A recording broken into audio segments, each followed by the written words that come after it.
நம பரமரிஷிப்யோம் நம பரமரிஷிப்யாம். ஹரி ஓம். குருர் பிரம்மா குருர் விஷ்ணு குருதேவோ மகேஸ்வரः. குரு சாக்ஷாத் பரம் பிரம்மம் தஸ்மை ஸ்ரீ குருமூர்த்தயே நிமைதம் ஸ்ரீ தக்ஷணாமூர்த்தயே. ஓம் சிவாய நம.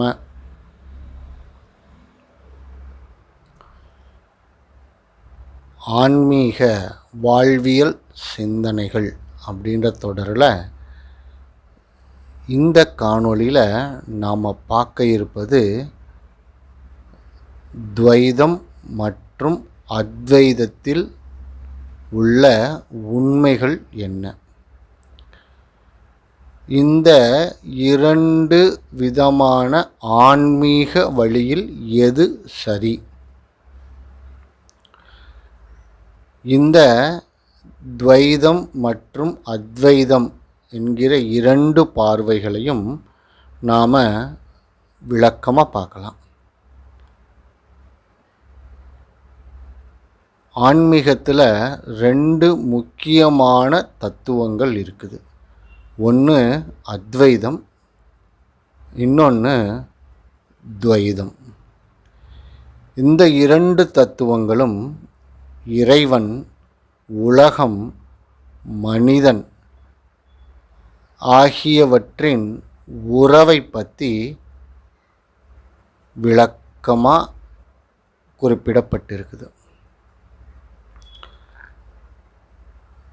அத்வைதத்தை ரொம்ப ஆழமாக விளக்கம் கொடுத்து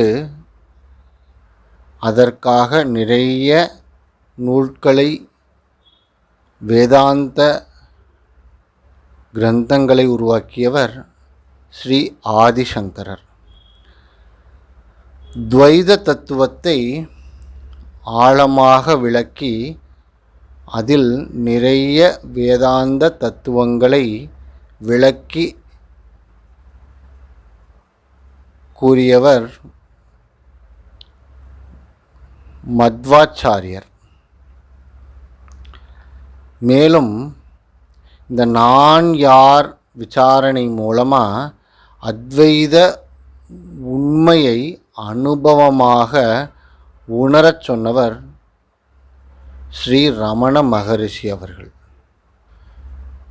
இப்போ நாம் பார்க்க இருப்பது அத்வைதம்னா என்ன, துவைதம்னா என்ன, இந்த இரண்டு பார்வைகளின் வித்தியாசம், ஆன்மீகத்தில் அது எப்படி பயன்படுத்தப்படுகிறது இப்படின்ற விளக்கத்தை தான் இப்போ நாம் ஆழ்ந்து விசாரம் பண்ண போகிறோம். முதல்ல துவைதம் பற்றி பார்த்துடலாம். துவைதம் என்றால் என்ன? துவைதம் என்றால் இரட்டை பாவம் அப்படின்னு பொருள். இந்த தத்துவத்தின்படி இறைவன், மனிதன் அப்படின்னு இரண்டு பொருள் இருப்பதாக குறிப்பிடப்படுது. மனிதன் இறைவனின் படைப்பு. அவன் இறைவனை நோக்கி பயணம் செய்து இறைவனை அடைய வேண்டும். இந்த துவைத மார்க்கத்தில் அல்லது துவைத தத்துவத்தில் ஒரு முக்கிய கருத்து என்னன்னா, இறைவன் உயர்ந்தவன், மனிதன் சிறியவன். மனிதன் இறைவனை வழிபட வேண்டும். இந்த துவைத தத்துவத்தின் பார்வையில் மனிதன், இறைவன் என்பவர்கள் எப்பொழுதும் வேற வேற நிலைகள். இதுதான் இதில் இருக்கக்கூடிய முக்கியமான தாத்பரியம். அத்வைதம் என்றால் என்ன அப்படின்றத இப்போ பார்க்கலாம். அத்வைதம்ன்றது இரண்டு என்ற நிலையே இல்லை அப்படின்னு சொல்கிறது தான் அத்வைத தத்துவம். அதாவது இறைவன், உலகம், மனிதன், இது எல்லாமே பரம்பொருளின் வெளிப்பாடு அப்படின்னு சொல்கிறாங்க. அப்படின்னா என்ன அர்த்தம் அப்படின்னா, இங்கு பரம்பொருள் ஒன்றே இருக்கிறது. அந்த பரம்பொருளின் இருந்து வெளிப்படும் அறிவின் வெளிப்பாடு தான் இறைவன் என்ற நிலை, உலகம் என்ற நிலை, மனிதன் என்ற நிலை. இதை பற்றின தத்துவங்கள் தான் அத்வைதம் அப்படின்னு சொல்கிறது. அத்வைதத்தில் ரொம்ப ஆழமாக வலியுறுத்துறது பிரம்மம் என்பதே உண்மை, மற்றவைகள் அனைத்தும் கனவு நிலை போல தான் அப்படின்னு சொல்கிறாங்க. ரெண்டு பார்வையிலும் இருக்கக்கூடிய வித்தியாசம் என்னன்றதை இப்போ பார்க்கலாம். துவைதம் என்ன சொல்லுதுன்னா, இந்த நான் என்ற அந்த உள்ளார்ந்த நிலை அப்படின்னு ஒன்று உணர்றோம் இல்லைங்களா, that is not equal to God. நான் என்ற நிலை இறைநிலையை விட ஒரு படி கீழே தான், அது ஈக்குவல் கிடையாது அப்படின்னு சொல்கிறது துவைத நிலை. அப்படின்னா தான் அந்த இரட்டை பாவம் என்ற நிலை அங்கே இருக்குதுன்னு அர்த்தம். காரணம், அப்படி இருந்தால் தான் நான் பெரியவன் நீ சிறியவன், அங்கே ஒரு நிலை இருக்குது, அதற்கு சமமான நிலை நான், இப்படியான நிலைகள் குறிப்பிடப்படுவது துவைத பாவம். அத்வைத பாவம் என்பது இந்த நான் என்ற உள்ளுணர்வு அப்படின்றது பரம்பொருள், இது ரெண்டும் ஒன்று தான். ஆனால் ரெண்டும் வேறையாக தெரியுதுன்னா அது மாய சக்தியினால் கற்பனையாக நமக்கு தெரியுது. இதுதான் அத்வைதத்தில் இருக்கக்கூடிய பார்வை. துவைதத்தில் மனிதன் இறைவனை அடைய முயற்சி செய்யணும். அத்வைதத்தில் மனிதன் உணரணும். என்ன உணரணும்? நான் ஏற்கனவே அந்த பரம்பொருள்தான் அப்படின்றத உணரணும். மேலோட்டமாக சொல்கிறது கிடையாது. அத்வைதத்தில் இதில் ஒரு முக்கியமான புரிதல் என்ன சொல்லுவாங்கன்னா, ஆம் நான் இறைப்பொருள் தான் அப்படின்றது எல்லாரும் உணரணும் அப்படின்னு சொல்லிடுவாங்க. பட் இதில் தான் நிறைய குழப்பங்கள் ஏற்படுது. என்ன ஏற்படுதுன்னா, அந்த உள்ளார்ந்த உண்மையை உணர்தல், அந்த ஞான ஒளி பெற்று அந்த பரம்பொருளை உணர்தல் என்பதற்கு எந்த ஒரு அறிகுறியோ இல்லை டெஃபினிஷனோ இல்லை அதற்கான ஒரு அடையாளங்களோ சொல்ல முடியாது. இதெல்லாமே உணர்வில் ஏற்படும் ஆழ்ந்த நிலை. ஆனால் இதில் உண்மையில் உணர்ந்தவர்கள் யார் என்பதை அவர்களோட நம்ம தொடர்ந்து பழகும் பொழுது தான் அதை நம்மளால் உணர முடியும். இதுதான் அத்வைதத்தில் இருக்கக்கூடிய ஒரு முக்கியமான ஒரு குழப்ப நிலை. உதாரணத்துக்கு கல் மற்றும் அலை, இதை இந்த உதாரணத்தை துவைதம் மற்றும் அத்வைதத்தில் பொருத்தி பார்த்தோம் அப்படின்னா, அத்வைதத்தில் கூறப்படுற இந்த உதாரணத்தில் கடலில் அலை இருக்குது. கடல் என்றது ஒரு பெரிய நிலப்பரப்பில் அந்த கடலில் இருக்கக்கூடிய அலை இருக்குது, அவ்வளோதான். ஆனால் துவைத பார்வையில் கடல் வேற, அலை வேற.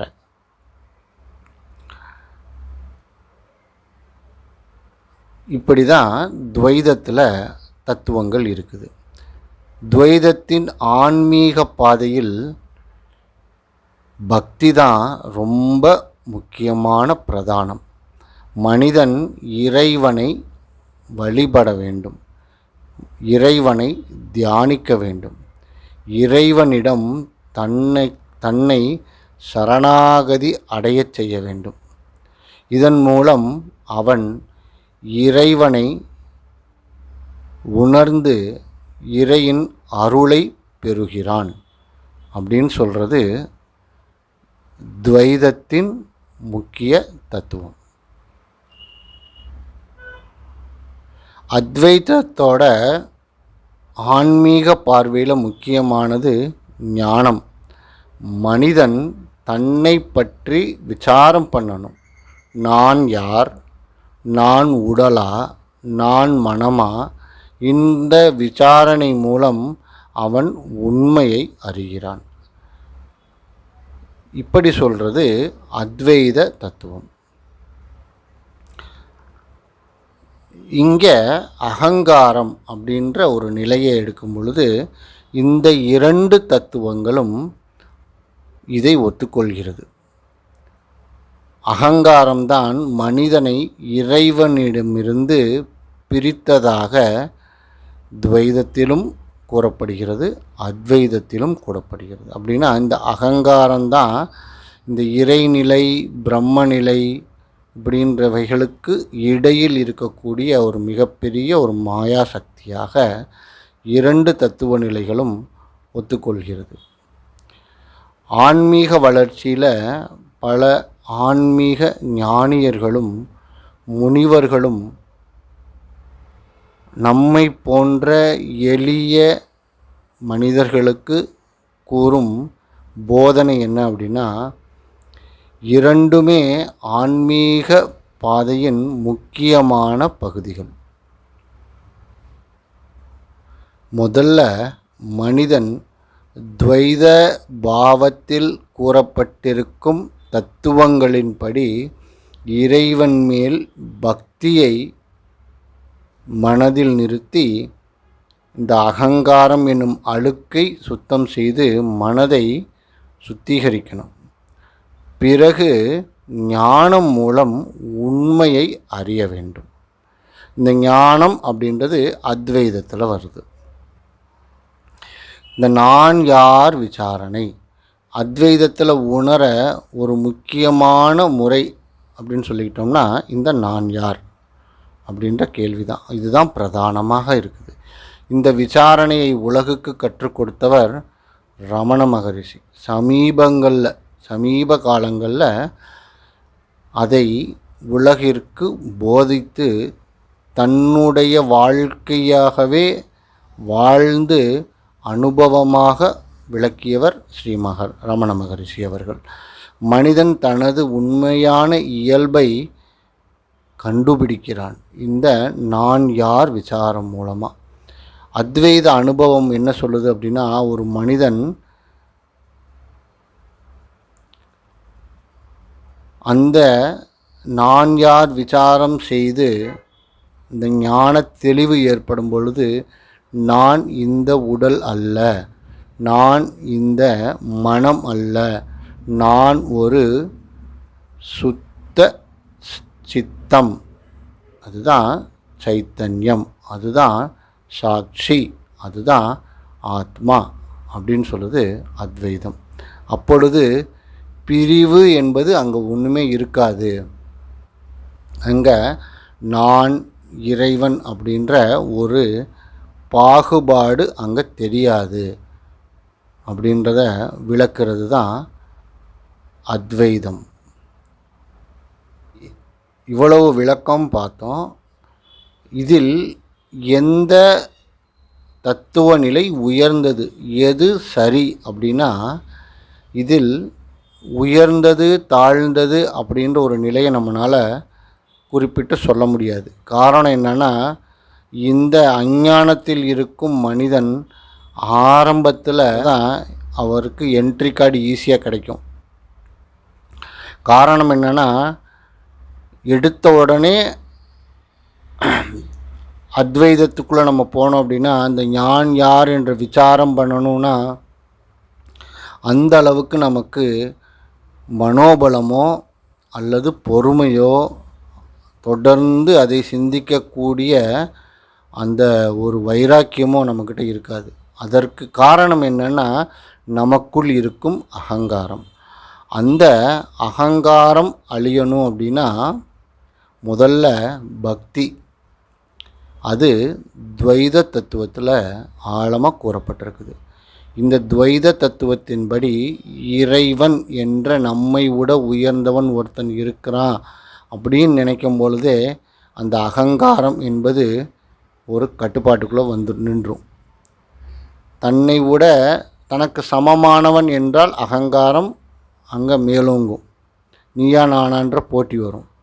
ஆனால் துவைத தத்துவத்தின்படி எவ்வளோ பெரிய ஆளாக இருந்தாலும் உன்னை விட பெரியவன் அந்த இறைவன் அப்படின்ற நிலை இருப்பதனால அந்த இறைநிலை கிட்ட இந்த அகங்காரம் வேலை செய்யாது. அப்போது அங்கே பக்தியை நாம் பெருக்கி அந்த பக்தியின் மூலம் இறைவனின் அருளை பெற வேண்டும் என்ற தத்துவ நிலையில் நாம் தொடர்ந்து பயணிக்கணும். அப்போது ஒரு குறிப்பிட்ட காலத்தில் அது அந்த அகங்காரத்தை கரைக்க ஆரம்பிச்சிடும். அந்த அஞ்ஞானம் என்பது கரையும் பொழுது நமக்கு இயல்பாகவே மனதிற்குள் ஒரு அமைதி நிலை ஏற்பட ஆரம்பிக்கும். அதற்கப்புறம் நாம் ஞான விசாரம், அது அத்வைதத்தில் இருக்கக்கூடிய ஞான விசாரத்தில் அதை செய்யணும். அதுதான் அந்த நான் யார். இப்போது துவைதத்தில் பக்தியை கற்றுக் கொடுக்கிறது, அத்வைதத்தில் ஞானம் எனும் உண்மையை கற்றுக் கொடுக்கிறது. இறுதியில் ஆன்மீகம் சொல்லக்கூடிய விடை என்ன அப்படின்னா, நீ தேடுவது வெளியில் கிடையாது, அது உனக்குள்ளதாக இருக்குது. கிறிஸ்டல் கிளியராக கடைசியில் துவைதம் என்பது இறைவன் மற்றும் மனிதன் என்பது வேறு வேறு நிலைகள். அத்வைதத்தில் சொல்லப்படுறது இவை இறைவன், உலகம், மனிதன், இவை மூன்றும் பரம்பொருளின் வெவ்வேறு நிலைகள். அவ்வளோதான். இதுதான் துவைதம் மற்றும் அத்வைதத்தில் இருக்கக்கூடிய ஆழமான விஷயங்கள். இப்போது நாம் எதை பின்பற்றுறது அப்படின்றதுக்கு தான் அடியேன் இப்போ கொஞ்சம் நேரத்துக்கு முன்னால் சொன்ன மாதிரி, அஞ்ஞான நிலையில் இருக்கும் நாம் முதலில் பக்தியின் மூலம் இறைவனிடம் சரணாகதி அடையக்கூடிய வழிமுறைகளை செய்து அதற்கு பின் சுய விசாரம், அதாவது ஞான விசாரம் செய்து அதில் நான் யார் என்று தொடர்ந்து கேள்விகள் கேட்கும் பொழுது அதில் உண்மைகள் விளங்கும். இந்த பக்தி நிலையிலேயே போய் இறைவனை சரணாகதி அடைந்து அதன் மூலம் நாம் ஒரு இறுதி நிலையை அடைய முடியாதா அப்படின்னா, அங்கே இறுதி நிலை அப்படின்னு ஒரு நிலை என்பதே கிடையாது. எப்படி அது சொல்கிறோம் அப்படின்னா, அப்படி உயர்ந்தவன் தாழ்ந்தவன் என்ற நிலை இருக்கும் பொழுது இந்த பிறப்பு இறப்பு எல்லாமே ஒரு லிமிட்டேஷன்ஸ்குள்ளே வருது. அப்போ இறைநிலை என்பது ஒரு அளவற்ற பேராற்றல் கொண்ட பரம்பொருள். அந்த பரம்பொருளை நாம் அடையணும் அப்படின்னா நாம் பரம்பொருளாக ஆகணும். அதற்கு இந்த துவைதம் மற்றும் அத்வைத வழிகள் நமக்கு வழிகாட்டுகிறது. அதில் உள்ள வேதாந்தங்கள் நமக்கு முறையான ஞானத்தை அருள்கிறது, முறையான அறிவை கொடுக்குது. அது நமக்கு அழைத்து செல்லும் வழிகளை காட்டுகிறது. இவைகள் இரண்டுமே பரம்பொருள் அப்படின்னாலும், இறைவன் அப்படின்னாலும், ஆத்மா அப்படின்னாலும், சிவம் அப்படின்னாலும் ஒன்றுதான் என்பதை இறுதியில் நாம் நம்மை உணரும் பொழுது இவை அனைத்தும் புரிய ஆரம்பிக்கும். ஓம் சிவாய நம. அன்பே சிவம், அன்பே சிவம், அன்புமயம் சிவலோ